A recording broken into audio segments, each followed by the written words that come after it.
চকচকে ঝকঝকে মেঝে, শাওয়ার নিয়ে টাওয়ালে মোড়ানো অর্ধ আবৃত শরীরে বেরিয়ে এলো নিভ্রান। সাদা ফ্লোরে ভেজা পায়ের ছাপ, শরীরে বিন্দু বিন্দু জলকণাদের রাজত্ব। উজ্জ্বল শ্যামলা রঙের বলিষ্ঠ দেহ যে কোনো নারীকে কাবু করে ফেলতে শতভাগ সক্ষম। বয়স 30 ছুঁইবে 6 মাস বাদে, অথচ আজ অবধি ধারালো নখের আগ্রাসী আঘাত পড়েনি এ পিঠে। ফোঁস করে শ্বাস ছাড়ল নিভ্রান। ভেজা গায়ে পাতলা টি শার্ট জড়িয়ে নিল, সঙ্গে কালো ট্রাউজার। ফোন বাজছে, মার নামটা ভেসে উঠেছে। কাল বিলম্ব না করে ফোনটা কানে তুলে নিল নিভ্রান। হ্যালো বাবা, কেমন আছিস? ফোনের এপাশে মুচকি হাসল নিভ্রান। উত্তর দিল, তোমার সাথে তো দুপুরেই কথা হলো মা। এইটুকু সময় আর কি খারাপ হবে বলো তো? মা ছেলের কথোপকথন চলল কিছুক্ষণ। কথা শেষ হতেই ফোনটা নামিয়ে ঘরের বাতি নিভিয়ে দিয়ে বিছানায় গা এলিয়ে দিল নিভ্রান। চোখ বোঝার পর কয়েকটা মুহূর্ত যেতেই বুঝতে পারল, ধীরে ধীরে চোখে ভর করছে এক সদ্য পরিচিত অন্তবাসিনীর হৃদয় শীতল করা সরলতা। চারটা বেঁকে আছে, তবুও তার সৌন্দর্যে কোনো রকমের ঘাটতি নেই। এই একলা আকাশে চাঁদের বুড়িকে ঘিরে পাহারা দিচ্ছে মিটমিট করা তারকারাজিগুলো। ধুলোর পরতে ঢাকা জানালাটা আজ অনেকদিন পর খুলেছে রাত্রি। সেই জানালার ফাঁক গলিয়েই চাঁদের ঝলমলে আলোতে ছেয়ে গেছে তার বিছানা। জানালার গ্রিলে মাথা রেখে স্থির দৃষ্টিতে সেদিকে তাকিয়েছিল রাত্রি। মহাচ্ছন্ন ধ্যানটা কেটে গেল কলিং বেলের তিক্ত শব্দে। কপাল কুঁচকে এলো স্বাভাবিকতই। এত রাতে এখানে কার কি দরকার? আরও কয়েকবার নিরবিচ্ছিন্নভাবে আওয়াজ হতেই দ্রুত গায়ের ওড়না জড়িয়ে দরজার সামনে এলো রাত্রি। ভেতরের ভয়টাকে ভেতরেই চেপে জোরালো গলায় ডাকল, কে? ওপাশ থেকে মধ্যবয়স্ক এক পুরুষালী কণ্ঠস্বর ভেসে এলো, দরজা খুলো। আমি। লোকটার কর্কশ গলায় প্রথমে কেঁপে উঠলেও পর মুহূর্তেই নিজেকে সামলে নিল রাত্রি। কণ্ঠটা বাড়িওয়ালা চাচার। তার আসার কারণটাও স্পষ্ট, এ মাসের ভাড়া দেওয়া হয়নি। আজকে মাসের 15 তারিখ। দরজা না খুলেই এক ছুটে ব্যাগ থেকে আজকেই পাওয়া টিউশনির বেতনটা নিয়ে এলো রাত্রি। দরজায় তখন তুমুল করাঘাত চলছে। ভাড়া দিতে দেরি হলেই কুটু কথা শোনাতে ছাড় দেয় না এরা। বাসার ভাড়া তুলনামূলক একটু কম হওয়ার কারণে ছেড়েও যেতে পারে না। বুক ভরে শ্বাস নিয়ে দরজা খুলল রাত্রি। বাসায় কি আমি ফ্রিতে থাকতে? তার বাক্য সম্পূর্ণ হওয়ার আগেই ঝটপট হাতের টাকাটা এগিয়ে দিল রাত্রি। ভদ্রতার সহিত নম্র কণ্ঠে বলল, টাকাটা আঙ্কেল। ভদ্রলোক সরু চোখে তাকালো। টাকাটা ছো মেরে নিয়ে গমে গমে গলায় বলল, তুমি জানো না মাসের 5 তারিখে ভাড়া দেওয়ার নিয়ম? রাত্রি দাঁতে দাঁত চেপে ধরল। চাপা রাগটাকে সংবরণ করে আগের মতোই বিনীত কণ্ঠে বলল, টাকাটা হাতে আসতে একটু দেরি হয়ে গেছে আঙ্কেল। এরপর থেকে যেভাবেই হোক 5 তারিখের ভেতরে ভাড়া দিয়ে যাবে, মনে থাকে যেন। বলেই গটগট শব্দ তুলে চলে গেলেন ভদ্রলোক। তার যাওয়ার পানে নির্নিমেষ চেয়ে দরজা আটকে দিল রাত্রি। এই টানাপোড়েন দিন দিন বেড়েই চলেছে। যে করেই হোক পরের মাস থেকে আরেকটা টিউশনি ধরতে হবে। 3টেতে কিছুই পোষাচ্ছে না। মেঘ জমে জমে মেঘের পাহাড় তৈরি করেছে।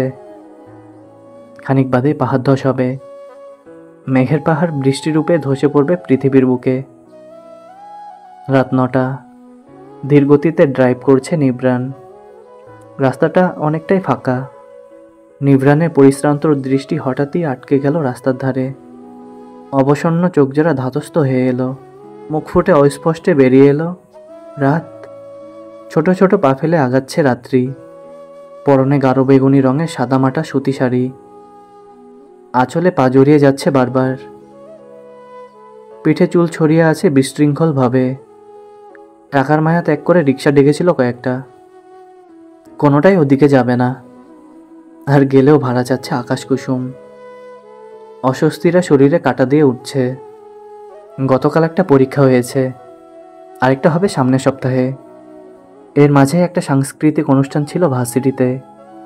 সে যেহেতু সিনিয়র ব্যাচের এবং ক্লাস ভলেন্টিয়ারদের একজন, তাই শাড়ি পরাটা এক প্রকার বাধ্যতামূলক। সবাই পরেছে, সে না পরলে কেমন ছন্নছাড়া দেখায়। সেজন্যই মায়ের একটা পুরনো শাড়ি পরে গিয়েছিল। শাড়ি সামলাতে অসুবিধা হয় না তার। তবে পরপর 3টি টিউশনির জন্য এখান থেকে ওখানে হেঁটে যাওয়ার আসার কারণেই শাড়ি অনেকটা অগোছালো হয়ে গেছে। এখন তা পরে হাঁটতে রীতিমতো হিমশিম খেতে হচ্ছে। রাস্তার ধারেই গাড়ি পার্ক করে নেমে গেল নিভ্রান।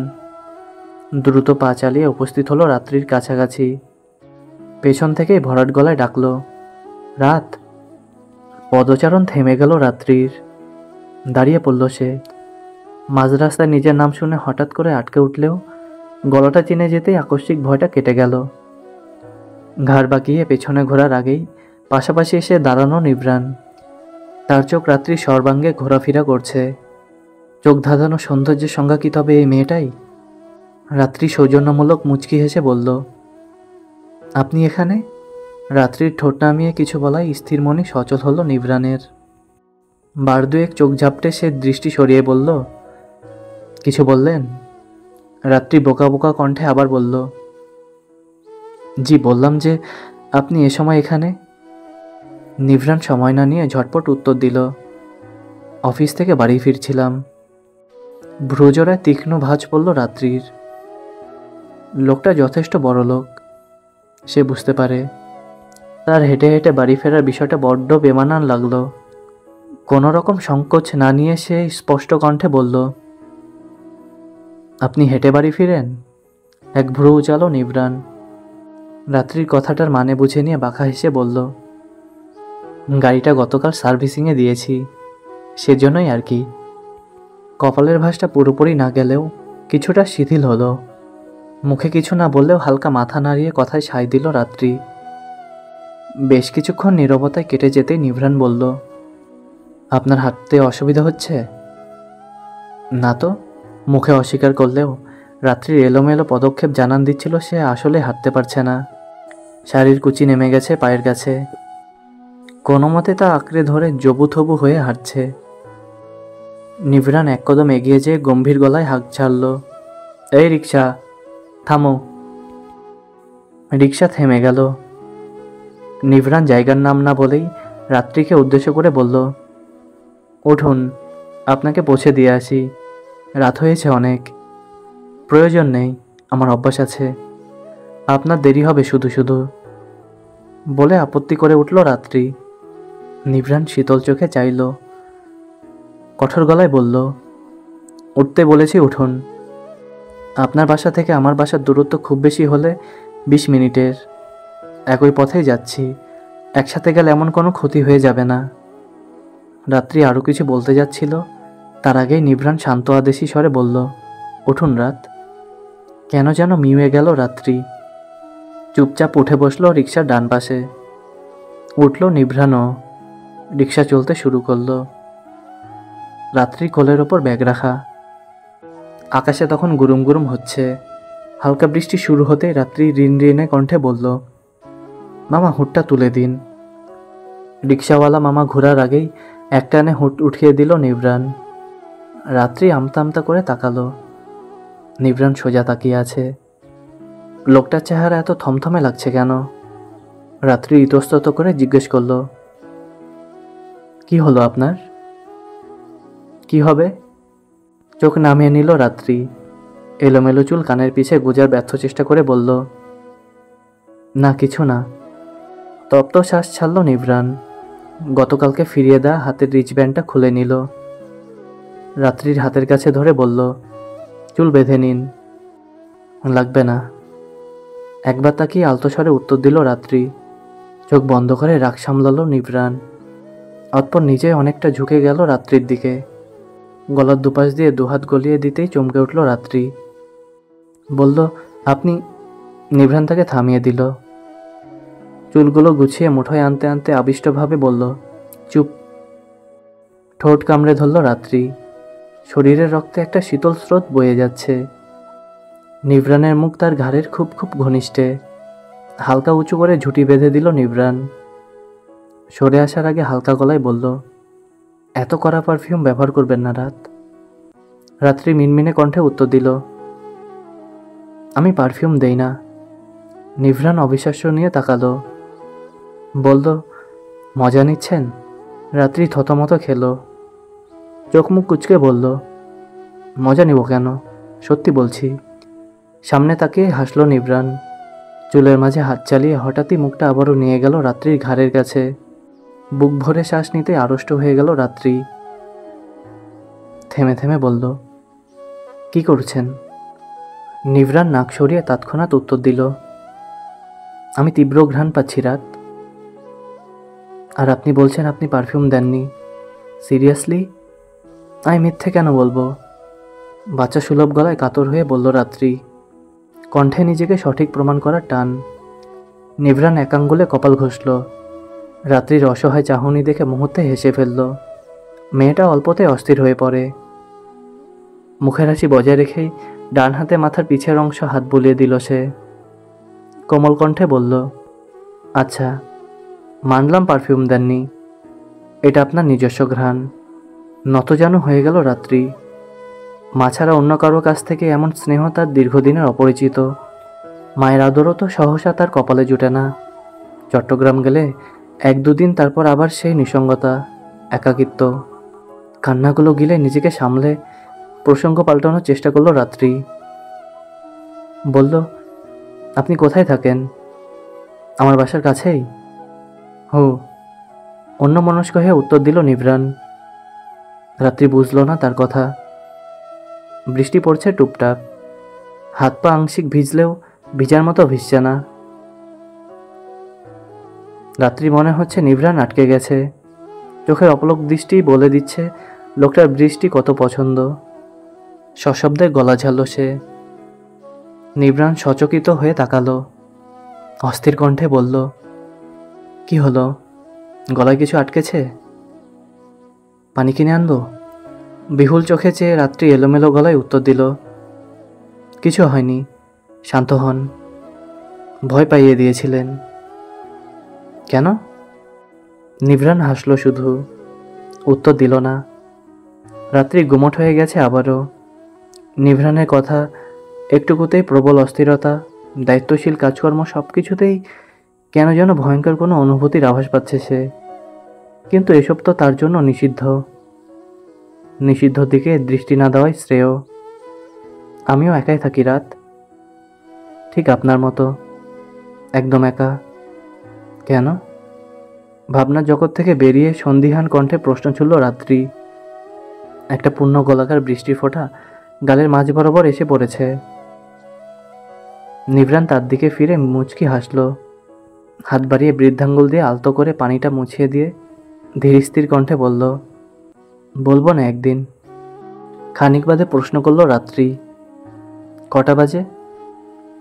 কণ্ঠে উৎকণ্ঠা, ভীতভাব। নিভরান কপাল কুঁচকে ঘড়ি দেখল। অন্ধকারেও তার সিলভার ঘড়িটা নতুনের মতো চকচক করছে। 9:45। কেন? কিছু হয়েছে? রাত্রি ধাতস্থ হলো। মুখের ভীতিভাবটা কিছুটা কমেছে। হাতের উল্টো পিঠ দিয়ে ঠোঁটের ওপরের ঘামটুকু মুছে নিল সে। বলল, 10টার পর গেট বন্ধ করে দিবে, একটু তাড়াতাড়ি যেতে বলুন না। চিন্তার কিছু নেই, 10টার আগে পৌঁছে যাব, আশ্বস্ত করে বলল নিভরান। এক হাতে কুচি ধরে সাবধানে সিঁড়ি ভেঙে ওপরে উঠছে রাত্রি। চোখ মেঝের দিকে। সিঁড়িতে দেখা হলো বাড়িওয়ালা চাচির সাথে। নাম রাহেলা। সালাম দিয়ে ভদ্রমহিলাকে যাওয়ার জায়গা দিয়ে সাইড হয়ে দাঁড়ালো রাত্রি। ভদ্রমহিলা গেল না। ছুকছুক চোখে আপাদমস্তক রাত্রিকে দেখে তীরের মতো তীক্ষ্ণ গলায় বলল, মাইয়া মানুষ এত রাতে আসো কেন? জানো না 10টার পরে গেট বন্ধ? ভদ্রমহিলার কণ্ঠে গ্রাম্য টান আছে। রাত্রি রাগ হলেও ভদ্রভাবেই বলল, 10টার আগে এসেছি আন্টি। রাহেলা যেন প্রস্তুত ছিল পরের প্রশ্ন ছোড়ার জন্য। তুমি এত রাতে আইবা কেন? আগে আসতে পারো না? মেয়ে মানুষের এত বাইরে বাইরে কি? আমার টিউশনি ছিল। তাছাড়া নিয়ম সবার জন্য এক। আমি তো 10টার আগে এসেছি। এত প্রশ্ন করছেন কেন? দাঁতে দাঁত চেপে উত্তর দিয়ে পুনরায় সালাম দিয়ে আসছি বলে পাশ কাটিয়ে গটগট করে উপরে উঠে গেল রাত্রি। এদেরকে মাঝে মধ্যে উচিত কথাটা বলে দিতে হয়, নয়তো আবলা ভেবে অপদস্থ করার প্রভাব দিন দিন বেড়েই যাবে। রাহেলা কটমটের দৃষ্টিতে রাত্রির যাওয়ার দিকে চেয়ে রইল। মেয়েটাকে তার সব দিক দিয়েই পছন্দ, শুধু কটা কটা কথা ছাড়া। এই নজরকাড়া রূপে তার ভাইগনা তো গতবার এ বাসায় আসার পর পাগলই হয়ে গিয়েছিল। যে করেই হোক এ মেয়েকে লাগবেই। মেয়ের বাবা নেই শুনেও ভাইগনার পাগলামিতে রাত্রিকে প্রস্তাব দিয়েছিল সে, কিন্তু রাত্রি খুবই স্পষ্ট ভাষায় তাকে না করে দিয়েছিল। রুগ্নশ্বাস ছাড়ল রাহেলা। এই মেয়েটার এই দেমাগ তার আর সহ্য হচ্ছে না। রাত গভীর হয়েছে। খাবার খেয়ে সব গুছিয়ে সোজা বিছানায় গা এলিয়ে দিল রাত্রি। ফোন লাগালো মায়ের নাম্বারে। ভেতরটা খুব স্বস্তিহীন লাগছে। বুক ধড়ফড় করছে। ফোন রিসিভ হলো। রাত্রি মৃদু কণ্ঠে জিজ্ঞেস করলো, মা? ওপাশ থেকে মায়ের কণ্ঠ শোনা গেল না।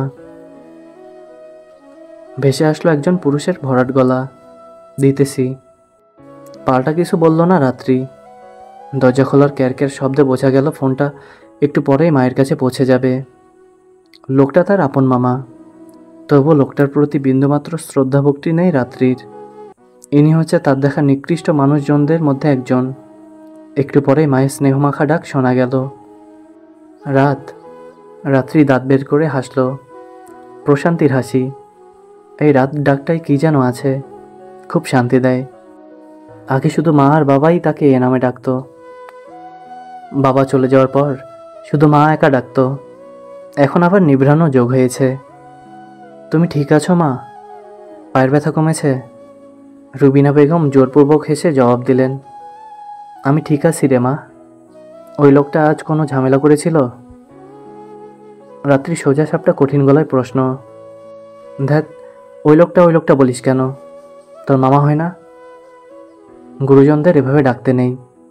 ওনার গুরুজন হওয়ার যোগ্যতা নেই মা। আমাকে থাকতে দেয় এই তো বেশ। রাত্রি রাগ নামালো। মাকে এসব বলে লাভ নেই। সে খুব সহজ সরল মানুষ। গলার স্বর স্বাভাবিক করে সে বলল, বাদ দাও। কিছুক্ষণ কথার পর ফোনের দিকে তাকালো রাত্রি। লেখা উঠেছে 14 মিনিট 30 সেকেন্ড। তপ্ত শ্বাস ছাড়ল সে। মায়ের সাথেও মেপে মেপে কথা বলতে হয় আজকাল। ফোনটা আবারও কানে লাগিয়ে বীর বেজার কণ্ঠে বলল, আচ্ছা রাখছি মা, ফোনে টাকা শেষ হয়ে যাবে। রুবিনা বেগম সন্তুষ্ট কণ্ঠে বললেন, আচ্ছা মা, তুই কেটে দে তাহলে। আমি তো পারি না। তুমি পারো না? না বলো, তুমি ওই লোকের ফোনে চাপ দিতে ভয় পাও।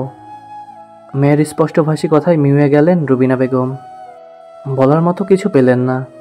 ফোন কাটার আগে রাত্রি গমগমে গলায় বলে উঠল, ওই লোকের বাসায় আর থাকতে হবে না। অনার্সটা শুধু কমপ্লিট হোক। তোমাকে যেভাবেই হোক ঢাকায় নিয়ে আসবো আমি। দেখো। মেয়ে রেগে যাচ্ছে বুঝতে রুবিনা বেগম পরিস্থিতি ঠান্ডা করার জন্য হাসলেন। বললেন, হয়েছে, এত চাপ নিতে হবে না। একটু দম নে এবার। পরের দিন রাতের বেলা টিউশনির বাসা থেকে নামতেই নিভ্রানকে দেখে অবাক হলো না রাত্রি। কাল রিক্সা থেকে নামার পরই নিভ্রান তাকে বলেছিল আজকে তারা একসাথে ফিরবে। নিভ্রানের আবদার মাখা কণ্ঠের বিপরীতে মানা করতে পারেনি সে। সম্মতি দিয়েছিল। তবে অবাক হলো নিভ্রানকে গাড়িতে বসা দেখে। তাকে দেখেই গাড়ির কাছ নামালো নিভ্রান। বলল, এসেছেন তাহলে? বলে একবার ঘড়ির দিকে তাকালো। তারপর ফিচেল গলায় বলল, আজকে বোধহয় একটু বেশিই পড়িয়েছেন। রাত্রি অপ্রস্তুত হাসল। বলল, স্টুডেন্টের পরীক্ষা তো সামনে, তাই আর কি। নিভ্রান গাড়ির চাবি ঘোরাচ্ছে। রাত্রি তড়িঘড়ি করে বলল, আমি গাড়িতে যেতে পারবো না, দম বন্ধ লাগে এসব। নিভ্রান ঠোঁট এলিয়ে হাসল। সিট বেল্ট খুলতে খুলতে বলল, আপনাকে যেতে বলেছে কে?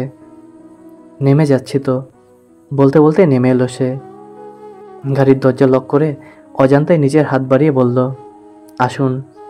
একটু দ্বিধা করে হলেও পরম ভরসায় হাতটা ধরল রাত্রি। নিভ্রান তা শক্ত করে আঁকড়ে নিল। শুরু হলো পাশাপাশি পদচারণ।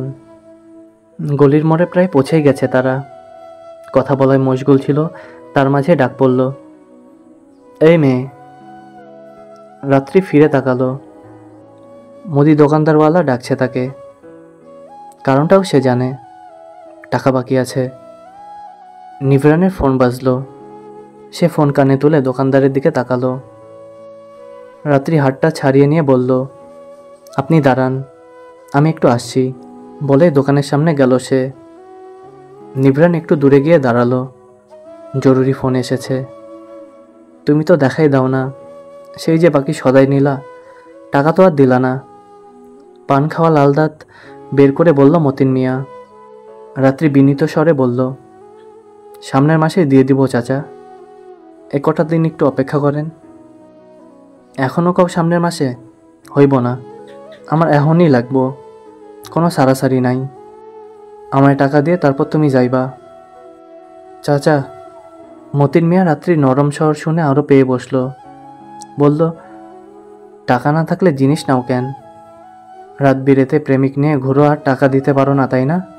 তামাশা নাকি? রাত্রি নিমিষে অগ্নিমূর্তি ধারণ করল।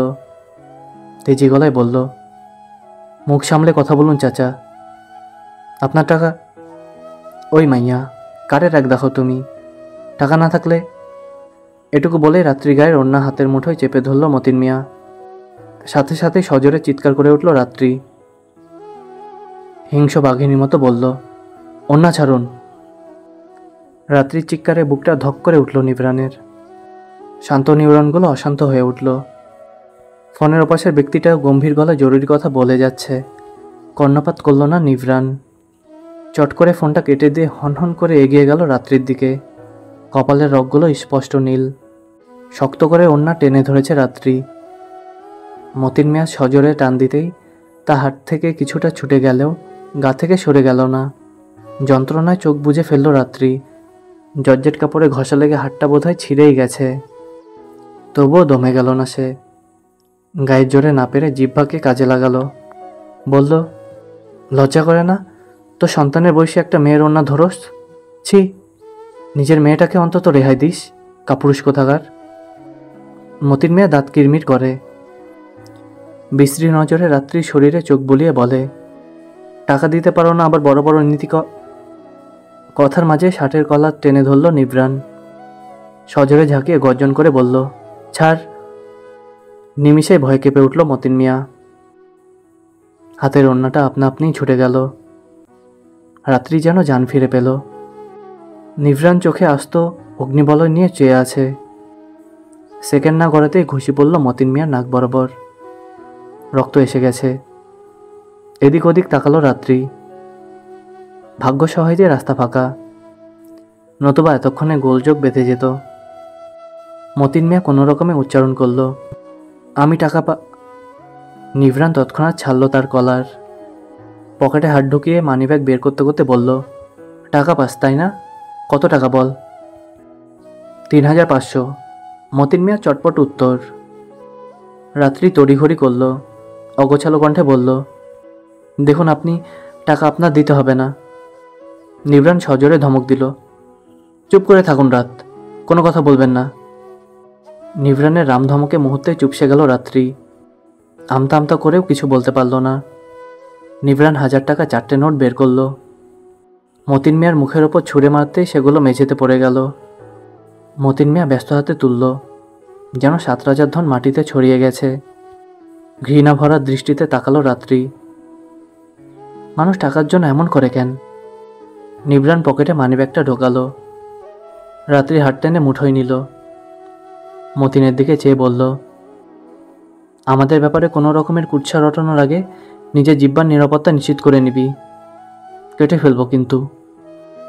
কি যে বলেন স্যার, আমি তো শুধু টাকাটার জন্যই। নাকের রক্তটা মুছে টাকাগুলো ক্যাশ বাক্সে রাখতে রাখতে বলল মতিন মিয়া।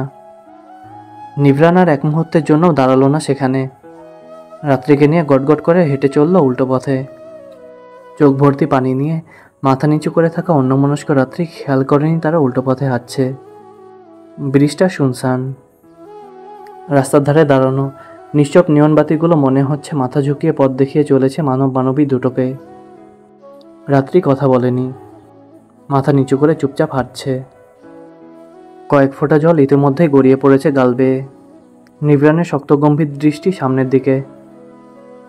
ঘড়িতে বাজে 10টা 20। রাত্রির বাসার দরজা বন্ধ করে দিয়েছে এতক্ষণে। সেদিকে যেয়ে লাভ নেই। আপনার টাকাটা আমি দ্রুতই ফেরত দিয়ে দিব। ভেজা গলায় যথাসম্ভব স্বাভাবিকভাবে বলার চেষ্টা করলো রাত্রি, কিন্তু পারল না। নিভ্রান ধরে ফেলল সহজেই। হাতের বাঁধনে বল প্রয়োগ করে রাত্রিকে কাছে টেনে নিল। সচকিত কণ্ঠে বলে উঠল, আপনি কাঁদছেন? রাত্রির সহ্য ক্ষমতা যেন নিমিষে ভেস্তে গেল। উচিত অনুচিতের হিসেবটা ভুলে গেল তার ব্যথাময় মস্তিষ্ক। উতলে উঠল ভেতরে চাপা কষ্টটা। হুঁশ হারিয়ে ডুকরে কেঁদে উঠে নিভ্রানের দুহাতে ঝাপটে ধরে বুকে মাথা গুজিয়ে দিল সে। থমকে গেল নিভ্রান। রাত্রি গলা কাঁপিয়ে কাঁদছে। সেই ধ্বনি হৃদয় বিদারক সুর যেন মনের পদ্মায় চরমভাবে আঘাত হানছে। নিভ্রান নিজেকে সামলালো। দ্বিধাদ্বন্দ্ব ভুলে ঠিক প্রথম দিনের মতোই প্রচণ্ড স্নেহ নিয়ে রাত্রি চুলের ভাঁজে হাত বুলালো। নরম গলায় ডাকলো, রাত। রাত্রির উত্তর এলো না, বরং কান্নার গতি বেড়ে গেল আরও। ভেতরটা চূর্ণবিচূর্ণ হয়ে যাচ্ছে। পৃথিবীটা অসহ্য লাগছে। নিভ্রান শুকনো ঢোক গিলল। রাত্রি মাথাটা বুকের সাথে আরও একটু চেপে নিয়ে পুনরায় হাত বোলাতে বোলাতে বলল, কাঁদে না। রাত্রি কাঁদতে কাঁদতে আহাজারি করে উঠল, মানুষ এমন কেন, এত খারাপ কেন? আচ্ছা, এসব বাদ দিন, কান্না থামান, কিছু হয়নি। রাত্রি কান্না 2 সেকেন্ডের মতো থেমে গেলেও পরের সেকেন্ডে তার দ্বিগুণ বেঁধে আশ্রে পড়ল নিভ্রানের বুকে। দিশেহারা হয়ে উঠল নিভ্রান। বলল, আপনাকে কান্নায় মানায় না রাত, আপনি না কত সাহসী। রাত্রি নাক টানল, ফোপাতে ফোপাতে বলল, আমি আর পারছি না, সত্যি বলছি, একদম পারছি না। আপনাকে পারতে হবে দেখি বলে রাত্রিকে টেনে সরালো নিভ্রান। গালের পানি মুছিয়ে দিয়ে আচমকায় কোমর ধরে বসিয়ে দিল ব্রিজের রেলিংয়ে। রাত্রির মুখ এখন তার মুখ বরাবর। ভয়ে চমকে উঠল রাত্রি। কান্না মিশ্রিত জড়ানো গলায় বলল, পড়ে যাব, নামিয়ে দিন। পড়বেন না বলে এক হাত আলতো করে কোমরে রেখে সযত্নে আগলে ধরল নিভ্রান। 4 চোখ এক করে নিতে আবারও চোখ ভর্তি পানি নিয়ে মাথা নোয়ালো রাত্রি। নিভ্রান ঠোঁট কামড়ে ধরল। মেয়েটার নাকের ডগা লাল হয়ে গেছে, চোখ ফুলে গেছে। ঠোঁট দেখে মনে হচ্ছে রক্ত জমাট বাঁধা। পানি গড়িয়ে পড়ার মাঝে নরম স্পর্শে গালে হাত রাখল নিভ্রান। বৃদ্ধাঙ্গুলের ছয় মাত্র বেরিয়ে পড়া ফোঁটার অস্তিত্ব বিনাশ করে নম্র কণ্ঠে বলল, আবার কাঁদছেন কেন? বললাম না আপনাকে কান্নায় মানায় না। আপনি তো এত দুর্বল নন। জোরে একটা শ্বাস ছাড়ল রাত্রি। মাথাটা নুইয়াই রাখল। নাক টেনে হাতের উল্টো পিঠ দিয়ে ঠোঁট মুছে বলল, আপনার দেরি করিয়ে দিলাম। কটা বাজে? এক নজর ঘড়ি দেখল নির্বাণ। হতাশ গলায় বলল, দেরি আপনার হয়েছে রাত, 10:30টার উপরে কাঁটা ঘুরছে। ও আল্লাহ বলে তড়িৎ গতিতে নামতে গেল রাত্রি, কিন্তু কোমরে রাখা হাতের মৃদু চাপ থামিয়ে দিল তাকে। তাকে কিছু বলার সুযোগ না দিয়েই নিভ্রান বলল, রাখুন তো আপনার তাড়াহুড়া, পানি আছে ব্যাগে? রাত্রি থামল, বোকা কণ্ঠে বলল, আছে, আপনি খাবেন? বের করুন। পানির বোতলটা হাতে নিয়ে ছিপি খুলে রেলিংয়ে রাখল নিভ্রান। রাত্রি কোমর থেকে হাত সরাতেই থতমত খেয়ে দ্রুত নিভ্রানের কাঁধে হাত রাখল রাত্রি। খামচে ধরে ভয়াত্ম কণ্ঠে বলল, পড়ে যাব তো, শক্ত করে ধরে রাখুন। বলে এক হাতের তালুতে পানি ঢেলে বোতলটাও রেলিংয়ের ওপর রাখল নিভ্রান।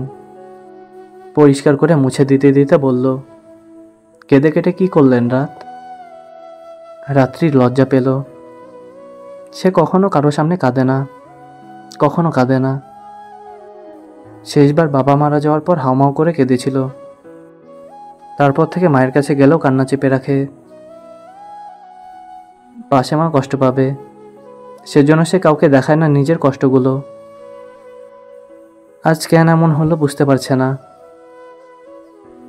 কেন সে নিজের নিয়ন্ত্রণ হারালো। নিভ্রানের সামনে বাচ্চাদের মতো কান্না জুড়ে দিল। সারা মুখ ভালো করে মুছিয়ে দিয়ে বোতলের ছিপি আটকে দিল নিভ্রান। রাত্রি অন্যমনস্ক হয়ে পড়েছে। নিজের ঝুলন্ত পায়ের দিকে চেয়ে রয়েছে এক দৃষ্টিতে, চোখে মুখে বিষণ্ণ ভাব।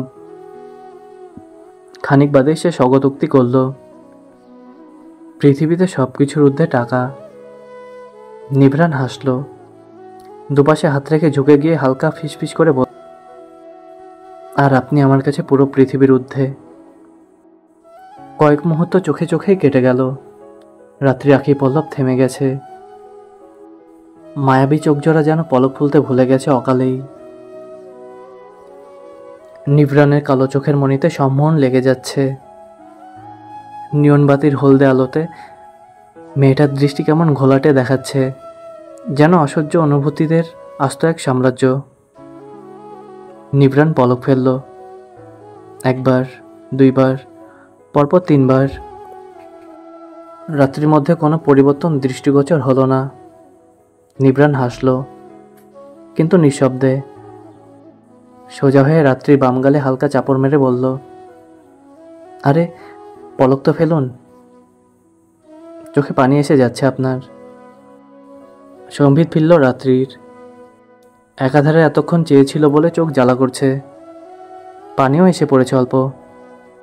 মাথা নামিয়ে পলক ঝাপটিয়ে পানিগুলো সামলে নিল সে। নিভ্রানের দিকে চোখ পড়তে নিমিষেই ঘুমড়ে গেল, গায়ে কাঁটা দিয়ে উঠল। লজ্জায় দ্রুত অন্যদিকে মুখ ঘুরিয়ে অস্থিরভাবে রাস্তায় চোখ বোলাতে লাগলো। লোকটা কিভাবে এত ভয়ঙ্কর একটা কথা এতটা অকপটে বলে ফেলল। নিভ্রান হাসল, আবারও ঝুঁকে কণ্ঠে হাসির রেশ টেনেই বলল, এতক্ষণ তো চোখই ফেরাতে পারছিলেন না, এখন কি হলো? রাত্রি এক পলক তাকালো। কিছু একটা বলতে যেও থেমে যেতেই নিভ্রান বলল, থামলেন কেন বলুন? আমতা আমতা করল রাত্রি। একটু সহজ হয়ে যেতেই অসাবধানতায় নিভ্রানের কাঁধ থেকে হাত নামিয়ে বলল, আপনি এটা কি বললেন? রাত্রির হাতের অবস্থানটা লক্ষ্য করতেই খুব সন্তপর্ণে রাত্রির কোমরে হাত গলিয়ে একটু সামনের দিকে টেনে নিল নিভ্রান। রেলিংটা অতটাও মোটা না, বলতে গেলে বেশ সরুই। একটু বেসামাল হলেই পড়ে যাওয়ার সম্ভাবনা শতভাগ। রাত্রি উত্তরের আশায় চেয়ে আছে। নিভ্রান শ্বাস ফেলে বলল, ভুল কিছু তো বলিনি। ফর্সা গালে টকটকে লালাব আভা। রাত্রি ঠোঁট কামড়ে মুখ ঘুরিয়ে নিল। বারবার চোখের পলক ফেলাটাই তার অনুভূতিগুলোর নীরব বহির্প্রকাশ। নিভ্রান কাছে আসলো আরও একটু। নিঃশ্বাসের বহর রাত্রি ছাড়া মুখে ছড়িয়ে দিয়ে বলল, আপনি লজ্জা পাচ্ছেন রাত? কেন পাচ্ছেন জানেন? উত্তর দিল না রাত্রি। নিভ্রানের উষ্ণ নিঃশ্বাসের ঝড়ে ভেতরের উত্তাল তোড়পাড়টা বেড়ে যাচ্ছে। রাত্রির উস্কুসানি লক্ষ্য হতেই নিভ্রান সরে গেল।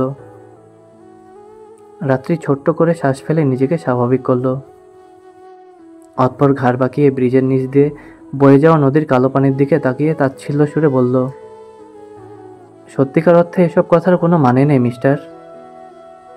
এসব মানুষ শুধু বলার জন্যই বলে। বাস্তবতাটা একেবারে ভিন্ন, খুব কঠিন। সেখানে এসব আবেগী উক্তির মূল্য নেই, বুঝলেন? নিভ্রান চমকালো না, অপ্রতিভাও হলো না। খুব স্বাভাবিকভাবে কথাটা হজম করে নিল।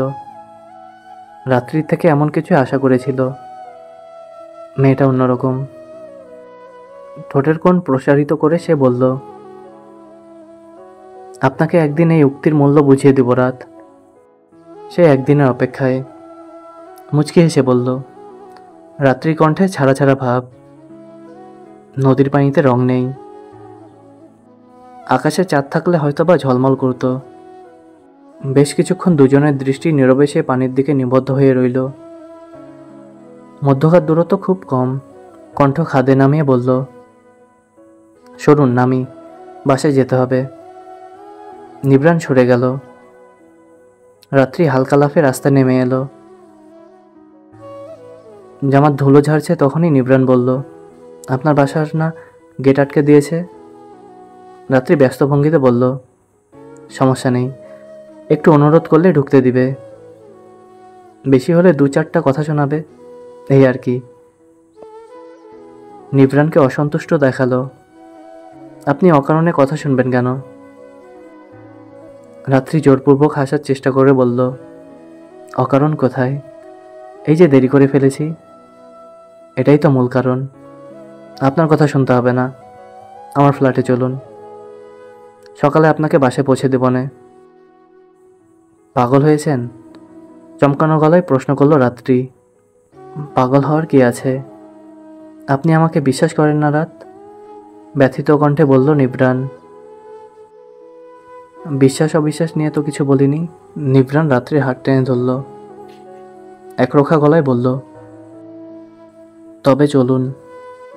রাত্রি দীর্ঘশ্বাস ছাড়ল, হতাশ গলায় বলল, আপনি পাগলামো করছেন। অন্ধকার রুম, বিছানায় বসে আছে নিভরান। রাত্রি আসেনি সাথে। মেয়েটা খুব সচেতন এসব ব্যাপারে। হাজার বলেও সাথে আনতে পারেনি, শেষমেশ বাড়িতে পৌঁছে দিয়ে ফিরে এসেছে। সে নিজেও খুব একরোখা, জেদি স্বভাবের, যা একবার বলে তাই করে।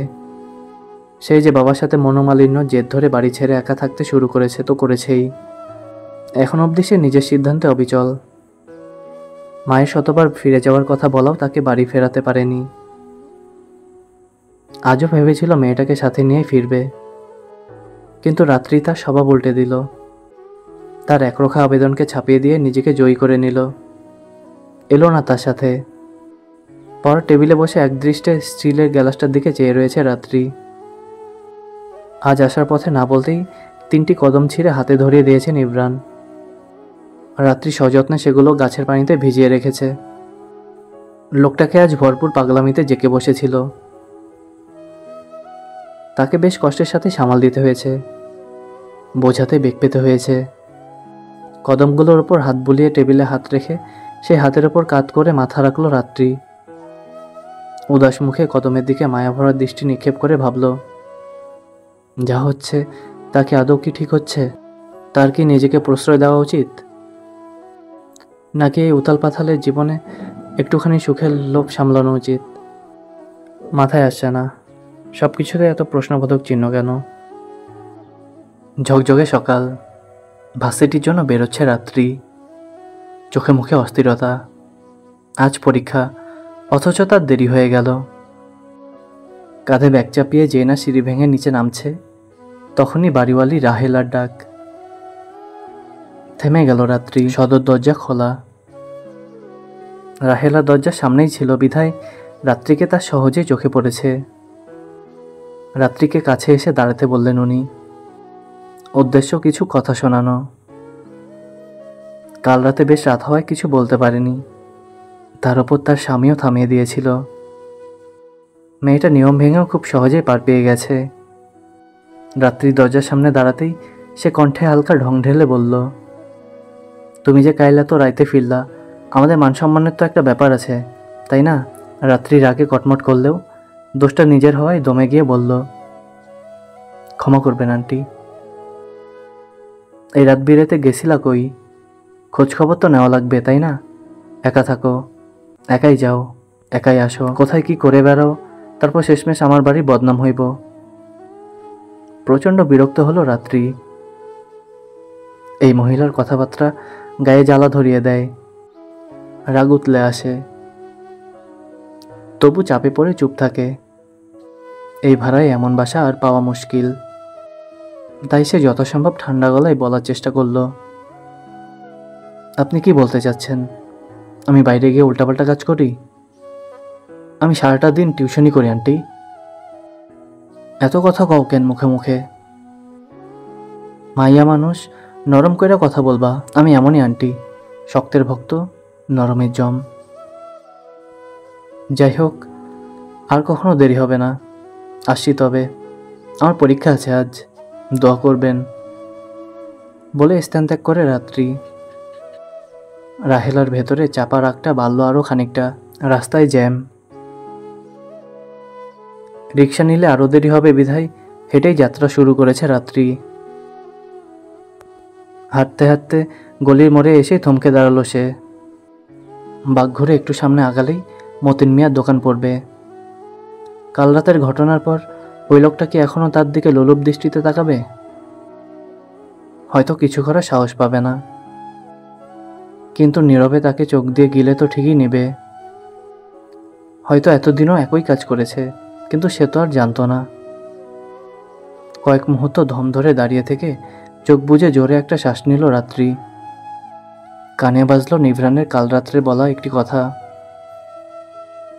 আপনি তো এত দুর্বল নন। চোখ খুলল রাত্রি। বুকের কোনো এক কোণে যত্ন বেড়ে ওঠা ভয়টাকে নিঃশ্বাসের সাথেই নির্গত করে দিয়ে হনহন করে হেঁটে পাশ কাটিয়ে গেল মতিন মিয়ার দোকান।